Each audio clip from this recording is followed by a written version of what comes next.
When I turned 80, I decided to throw a party for my family. I had spent weeks planning it, picking out the perfect decorations, making sure the table was set with my best china. I imagined the laughter, the chatter, and the warmth of having everyone under one roof. But as the evening approached, something felt off. No one had called to confirm. The minutes passed, then hours, and still, there was no sign of anyone. I checked my phone for the 100th time, but there were no messages, no calls. By 7 p.m., I was sitting alone at the dining table, the candles flickering in the silence, casting long shadows on the walls. My heart sank. I had waited for so long, but no one showed up. I knew they had all seen the invitations. I knew they had seen my hope in the planning. And yet, here I was, a woman in her 80s, alone on her birthday, surrounded by untouched food and empty chairs. I felt a sting in my chest, a hollow ache that I couldn't ignore. So I did the only thing left to do. I called my son. I dialed Michael's number, my hands trembling. He answered on the second ring, his voice calm, but distant. "Hey, Mom, what's up?" he said casually. I took a deep breath, holding back the tears that threatened to spill. "I've been waiting for you and the family to arrive. Why didn't you come?" There was a pause, long enough for me to hear the faint sound of shuffling in the background. "Oh, yeah, I meant to call you earlier. Linda and I had some things to do, and we got caught up. Sorry, Mom." The words stung, but it wasn't just the apology. It was the way he said it, as if it didn't matter, as if I didn't matter. I didn't know what to say. I was stunned. My voice cracked as I managed to say, "I understand. I guess I'll just clean up." There was another pause, and then he sighed. "We'll make it up to you soon, Mom. I promise." But I didn't believe him. I hung up the phone, my hands shaking. It wasn't just the fact that no one came. It wasn't just the empty table or the untouched food. It was the way my son treated me, as if I was no longer a priority, as if the years of love and care I had given him and his family meant nothing. I sat there in the silence, the weight of everything sinking in. I had spent my life raising them, loving them, always being there. And yet, here I was, in my golden years, being discarded like an afterthought. The phone rang again. This time it was Michael calling back. But this time, I wasn't sure I wanted to hear what he had to say. The phone call ended and I sat there, staring at the now silent phone in my hand. My heart ached, but my mind was racing. The house felt too quiet, almost as if it was mocking me. I looked around the room, at the untouched decorations, the empty chairs around the table. It wasn't just the absence of people, it was the absence of care. I had spent hours planning this party, the best I could muster with my age, and no one had shown up. Not even Michael, my son, who had promised to be there. I stood up slowly and walked to the kitchen, my steps heavy, my thoughts clouded. I had spent so many years pouring my love into this family, raising them, being there for every birthday, every milestone, every loss. And this was how I was repaid? The silence in the house was deafening, and the weight of the years I had spent nurturing a family that seemed to have forgotten me pressed down on my chest. I started to clean up the table, putting away the food I had prepared. My hands trembled slightly as I wrapped the half-eaten cake in plastic and placed it in the fridge. I didn't know what hurt more, the fact that they had abandoned me or the realization that I had always been the one to give, never asking for anything in return. The house had been filled with laughter when my husband was still here. But now, with his absence, it felt as though everything was falling apart. I wiped away a stray tear before it could fall, the bitter taste of disappointment settling in my throat. I glanced at the clock. It was already 9 p.m. Michael had promised me he would come by, that he would bring Linda and the kids. But they didn't come. They hadn't even called. A wave of anger surged within me, but it was mixed with something else, sadness. Deep, aching sadness that I had never felt before. It wasn't the first time they had let me down. There had been smaller moments, subtle signs that my presence in their lives was becoming more of an inconvenience than a comfort. I thought back to the last holiday we had celebrated together. It wasn't that long ago, but it felt like a lifetime. At Christmas, Michael had promised to bring the grandkids over, but he canceled last minute, claiming work had gotten in the way. Then, there were the birthday dinners I'd tried to organize over the years, always with the same excuse. "We'll try for next time, Mom." But there was never a next time. I realized I had been holding on to the hope that they would come through for me, that they would show me the same love and care I had always shown them. But now I wasn't so sure. I walked back to the living room, sat down on the couch, and sighed. The clock ticked loudly in the silence. I glanced around the room, at the framed pictures on the walls. Some were of me and Michael, smiling together at our wedding anniversary, others of the kids when they were little. I remembered the family vacations, the laughter we shared, the days when everything seemed perfect. I couldn't help but wonder where all of that went. What had happened to the family I had raised, the one that had promised to always be there for me? I hadn't asked for much, just for them to show up, to be present, to care. But I realized, with a pang of sorrow, that my expectations were too high. Michael, Linda, the grandkids, they all had their own lives now. And maybe, just maybe, I wasn't a part of those lives anymore. The thought stung more than I cared to admit. I closed my eyes, trying to push the tears away, but they came anyway. It was the kind of sorrow that made you feel invisible, as if everything you had given had amounted to nothing. I wasn't angry anymore. I was just tired. Tired of hoping, tired of waiting, tired of being the one who always gave without receiving anything in return. I had spent my life loving them, but now, I wondered if that love had been enough. Was it ever enough? The next day, I woke up to a sense of numbness, the weight of the night before still heavy on my chest. I hadn't slept well. The silence in the house felt like a constant reminder of what had happened. My mind kept replaying Michael's words, his coldness through the phone, the way he had dismissed my disappointment. The more I thought about it, the more it became clear, this wasn't just about the party. This was about something much deeper, something I had ignored for too long. I had been so focused on raising them, on keeping the family together, that I never saw the cracks forming beneath the surface. I made my way into the kitchen, the sound of the old wooden floor creaking under my feet. I started to prepare my breakfast, but the motions felt automatic, like I was on autopilot. The toast popped up from the toaster, but I didn't feel like eating. I set it aside and turned on the radio, the soft sound of classical music filling the air. It didn't bring comfort. Nothing did.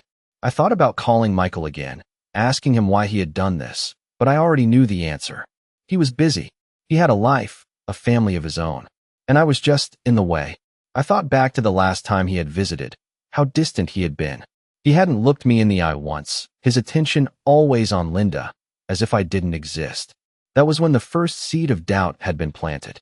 I had told myself it was just a phase, that it would pass. But now, after everything, I knew it wasn't just a phase. It was the way things were now. It was as if my presence was nothing more than an inconvenience.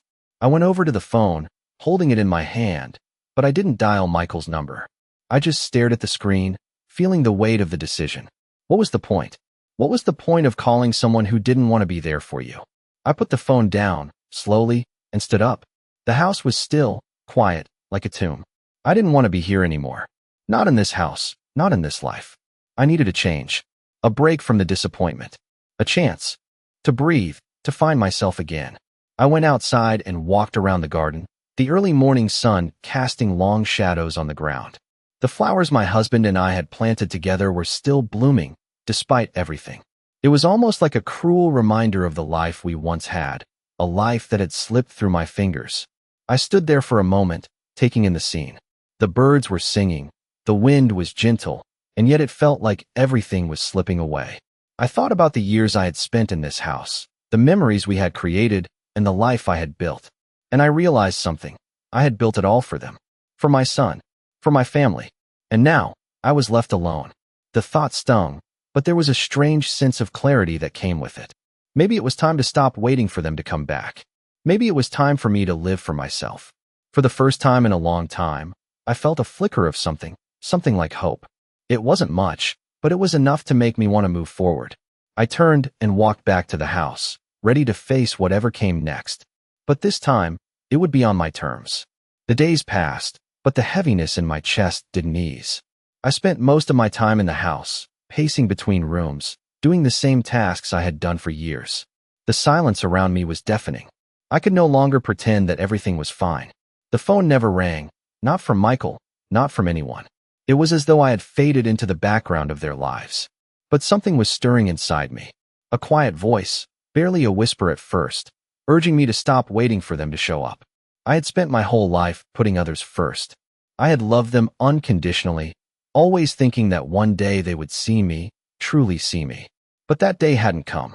Michael, my own son, couldn't even spare a moment to come to my birthday. Linda, his wife, didn't even bother to pretend to care. I remembered the last time we had spent time together, years ago, at one of those family gatherings where I had tried so hard to keep the peace. I had made sure everyone was comfortable, served the food, cleaned up after them. And in return, they barely acknowledged me. The last time I had spoken to Linda in person, she had barely looked me in the eye, always too busy with her own things. Michael had been different before.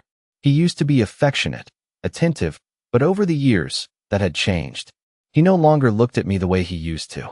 I tried to reason with myself, thinking it was just a phase, that he would come around.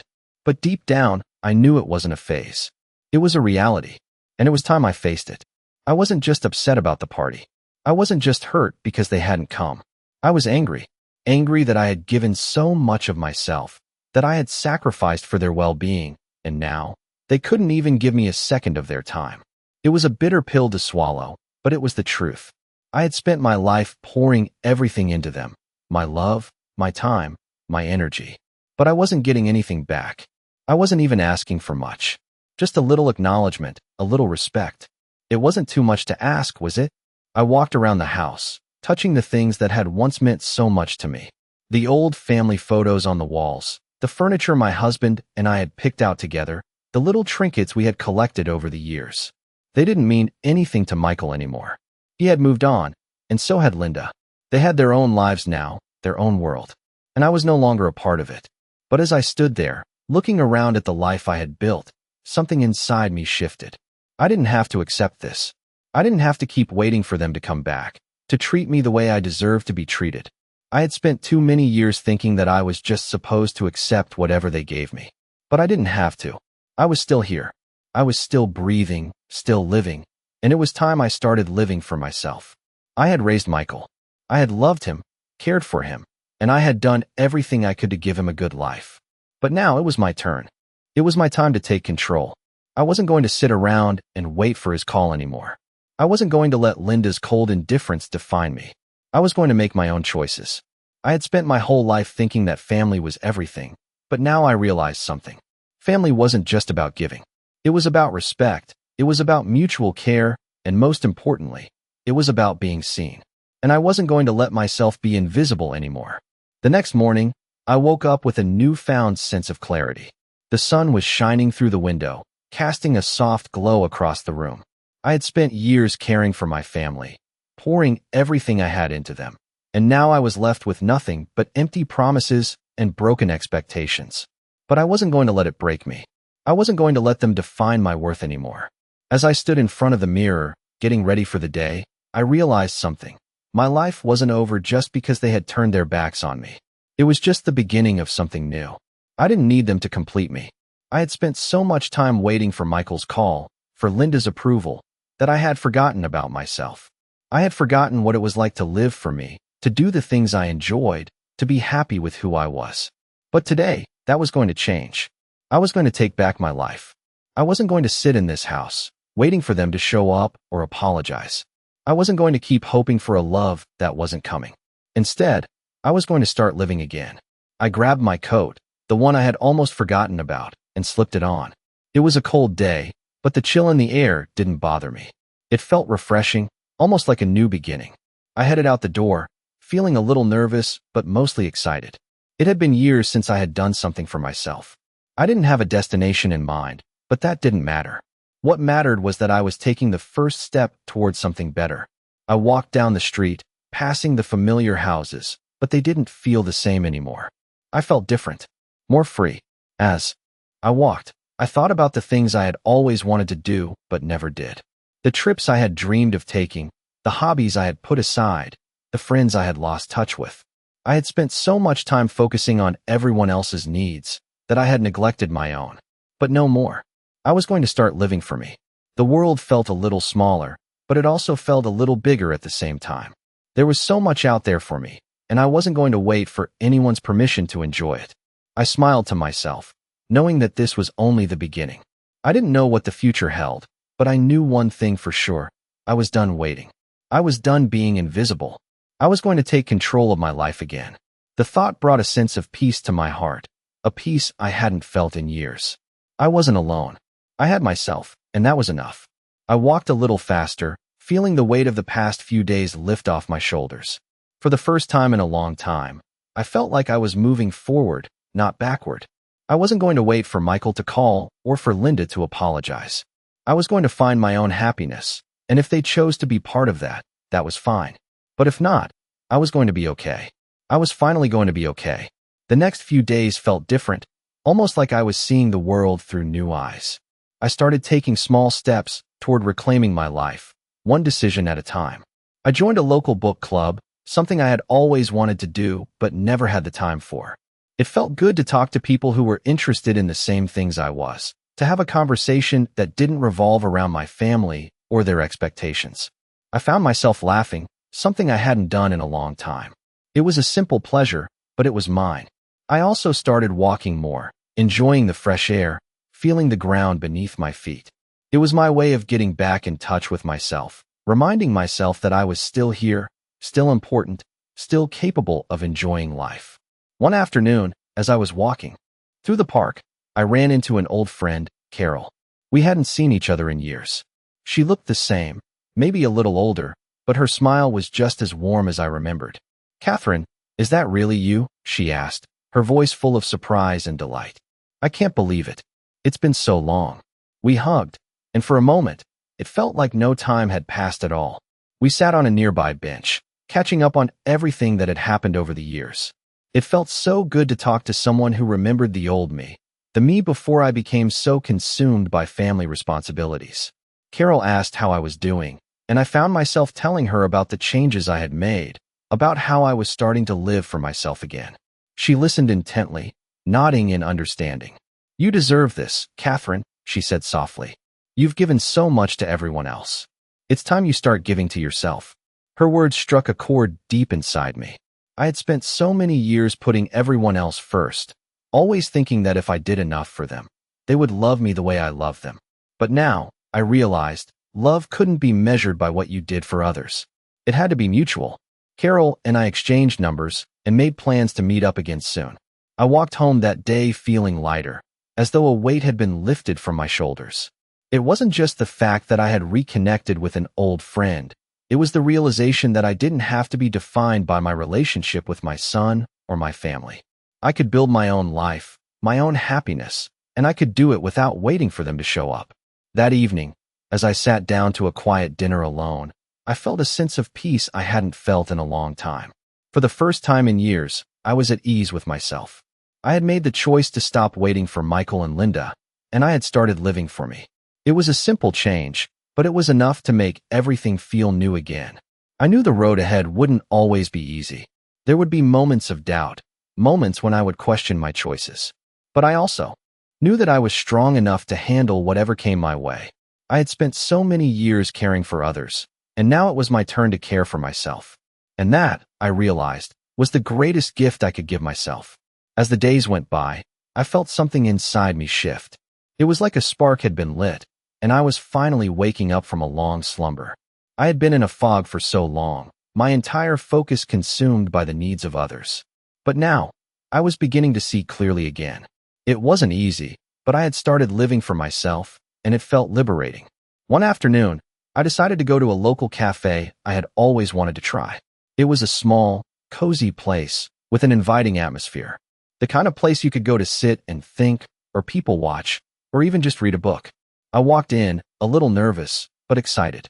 The barista smiled at me as I approached the counter, and I ordered a coffee, something simple, something just for me. I found a seat by the window, and for the first time in a long time, I simply sat there, sipping my drink, watching the world go by. It was peaceful. It was nice. For the first time in years, I wasn't thinking about what needed to be done next or what was wrong in my life. I was just being. I stayed there for a while, lost in my thoughts, before deciding to leave. As I walked out of the cafe, I felt a sense of pride in myself. I was doing things for me, things I had put off for so long, and it felt good. The next week, I received an unexpected call. It was Michael. My heart skipped a beat as I saw his name on the caller ID. I hadn't heard from him in days, and the last conversation we had left me feeling so small. I answered the phone, trying to sound calm. "Hi, Mom," Michael's voice came through, a little hesitant. I know it's been a while, but I wanted to check in and see how you're doing. I took a deep breath. I wasn't sure how to respond. Part of me wanted to be angry, to call him out for how he had treated me. But another part of me realized I didn't need to react with anger. I had moved on. I'm doing fine, I said, my voice steady. I've been keeping busy. There was a pause on the other end. That's good to hear, he said. I've been thinking about you a lot lately. I know I haven't been the best son, but I want to make things right. The words caught me off guard. It wasn't like Michael to admit fault, especially not so openly.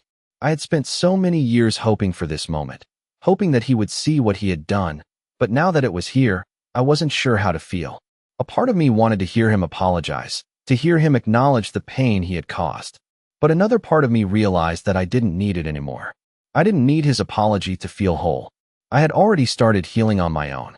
I appreciate that, I said softly. But I've been doing some thinking too. I need to focus on myself now, Michael. I've spent a lifetime taking care of others. It's time I take care of me. There was silence on the other end for a moment, and then he sighed. I understand, Mom. I just wanted you to know that I'm sorry for the way things have been. I want to be a better son, a better person. I smiled, even though he couldn't see it. Thank you, Michael. But I'm okay. I'm finally okay. The conversation ended, and for the first time, I felt a weight lift off my shoulders. It wasn't that I needed his approval, but hearing him acknowledge what had happened made me realize that I had truly moved on. It was a bittersweet moment. I had always wanted the family I gave so much to come back to me, but now I understood that the only person I needed to live for was myself. As I hung up the phone, I felt a sense of peace. I had been waiting for someone else to validate my worth, but now I knew I didn't need anyone to tell me I mattered. I had always mattered, and that was enough. The days that followed felt lighter, almost like I had shed an old skin. I no longer felt tethered to the expectations of others, no longer bound by the constant cycle of pleasing everyone around me. I had always believed that love was about sacrifice, about giving without expecting anything in return. But now, I understood that love should be mutual. I had spent so many years nurturing everyone else, and it was time to nurture myself. I had never realized how much I had neglected my own needs until I stopped waiting for someone else to meet them. That realization hit me like a wave, and it was freeing. One afternoon, I decided to take a trip to a nearby town I had always wanted to visit. I didn't have a reason to go other than to see a new place, to explore the world beyond the confines of my old life. It felt exhilarating, stepping out of my comfort zone, doing something simply because I wanted to. The drive was peaceful, the road stretching out before me like an open invitation to whatever the day might bring. As I drove, I couldn't help but smile. It wasn't about the destination, it was about the journey. I had spent so many years waiting for something, someone, to change my life, but now I realized that I could change it myself. I could be the one to make things happen. When I arrived in the small town, I wandered through the streets, taking in the sights, the sounds, the people. I felt like a stranger in the best way possible. No one knew me here. I could be anyone, do anything. I stopped at a small cafe and ordered a coffee, savoring the warmth as I sat by the window. I looked out at the world passing by, feeling a sense of peace that had eluded me for so long. As I sat there, I thought about Michael, about Linda, about the family I had loved so much. I thought about how they had taken me for granted, how they had never truly seen me for who I was. But I no longer felt anger or resentment. I simply felt indifferent. They had made their choices, and I had made mine. I was no longer waiting for them to change. I was moving forward, with or without them. That afternoon, as I walked around the town, I stumbled upon a small art gallery. The vibrant colors of the paintings drew me in, and I spent the next hour lost in the beauty of the art. It was a quiet, personal moment just for me. I hadn't realized how much I missed being in the moment, how much I had longed for something that was mine alone. It wasn't about the things I had done for others or the way I had tried to prove my worth. It was about finding joy in the small things, in the simple act of living for myself. As I left the gallery, I felt a sense of contentment that I had never known before. For the first time in years, I was truly at peace with who I was. I wasn't defined by my relationship with Michael or Linda or anyone else. I was Catherine, and I was enough. The next morning, I woke up early and went for a walk in the park near my house. The air was crisp, the sun just beginning to rise. As I walked, I reflected on everything that had happened in the past few months. I had started to rebuild my life, brick by brick, and though it hadn't been easy, it had been worth it. I was stronger than I had ever realized. I didn't need anyone else to complete me. I was already whole. As I walked, I smiled to myself, knowing that I had finally found the freedom I had been seeking for so long. It was my time now, my time to live for myself, and I was ready to embrace whatever came next. Weeks passed, and my life felt like it was shifting in ways I never expected. The changes I had made, the decisions I had taken for myself, were starting to feel more natural. I wasn't looking over my shoulder, waiting for validation from anyone. I had finally come to terms with the fact that I didn't need anyone to make me feel whole. I had spent so many years in the shadows, always making sacrifices, always hoping that one day my family would recognize my worth. But now, I saw that my worth wasn't something that could be given or taken away by anyone. It was something I had always had, something that came from within. I had started taking care of myself, doing things for my own happiness. I took long walks in the park, visited new places, and made new friends. It wasn't about being busy all the time. It was about finding joy in the simple things. The moments that I had once taken for granted were now filled with meaning. One afternoon, as I was walking through the park, I ran into Carol again. She waved at me from across the path, and I smiled, happy to see a familiar face. "Catherine, it's so good to see you," she said as she walked over to me. We hugged, and for a moment, I felt like I was exactly where I needed to be. Carol and I had become close over the past few months, and I was grateful for her friendship. "How are you?" she asked. "How's everything going?" I smiled, a sense of contentment filling me. "It's going well. I'm doing well," I replied. "I've been busy, but in a good way. I'm finally living for myself." Carol looked at me, her eyes softening with understanding. "I'm so proud of you, Catherine," she said. "You deserve this. You've been through so much, and now you're finally putting yourself first. It's inspiring." Her words meant more to me than I realized. I had spent so many years being the one to take care of everyone else, always putting my needs last. But now, I was the one who mattered. I was the one taking control of my life. I felt a warmth spread through me as I thought about everything I had accomplished. It wasn't just about what I had done, it was about how far I had come. I had spent years believing that my happiness depended on others, but now I knew that my happiness was mine to create. It wasn't something that could be handed to me. It wasn't something that could be taken away. It was something I had to claim for myself, something I had to fight for. And I had fought for it. I had fought to stop being invisible. I had fought to be seen. And now, as I walked through the park with Carol, I realized that I had finally found my place in the world. I wasn't waiting for anyone's approval anymore. I was living for me, and that was enough. We continued walking, talking about life, and for the first time in a long time, I felt truly at peace. My life was mine. It was my time now, and I wasn't going to let anyone take that away from me. It was a few weeks later when Michael called again. I had almost forgotten about the phone call we shared not long ago, the one where he expressed his regret, but as the days went on, it seemed less important. I wasn't angry anymore, but I didn't feel that same longing for connection either. I had moved on, and I was okay with that. This time, when I saw his name pop up on my phone, I didn't hesitate to answer. "Hey, Mom, it's me." Michael's voice came through, warm but with a hint of nervousness. "I've been thinking a lot, and I wanted to see how you're doing." I took a deep breath, but there was no rush to my response. I had no expectations anymore. I wasn't waiting for him to tell me what I wanted to hear. "I'm doing well," I said, my voice calm. "I've been keeping busy, just enjoying life." There was a pause on the other end. I could tell he was trying to find the right words. "I'm really sorry, Mom, for everything," he said after a moment. "I know I haven't been there like I should have. I don't know what I was thinking, but I realize now how much I've hurt you." The words were sincere, and I could hear the regret in his voice, but part of me didn't need them anymore. "I appreciate that, Michael," I said gently. "But I've been okay. I've been focusing on myself, and I'm doing things I never had time for before." I could hear him sigh on the other end. "I get that, Mom. I just wanted to let you know that I've been thinking about you.